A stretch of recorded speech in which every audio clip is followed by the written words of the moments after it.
Convex lenses are magnifying glasses.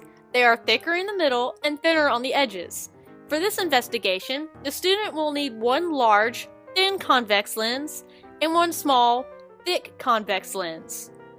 First, have students lay the two convex lenses on a piece of lined paper, one at a time, and count the number of lines they can see within the lenses.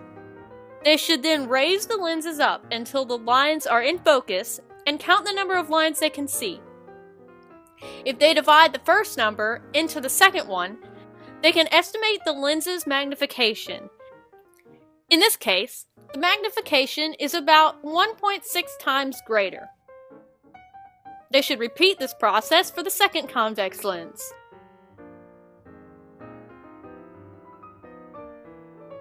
In this case, the magnification is about 2 times greater.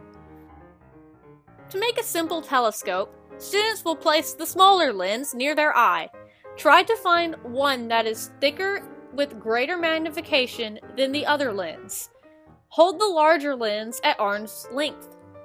They will slowly bring the larger lens towards their eye until they are able to focus on an object. When the object is in focus, it should appear larger, but will also be upside down. The early astronomers saw upside down images, but this does not matter when looking into space as there is no up or down.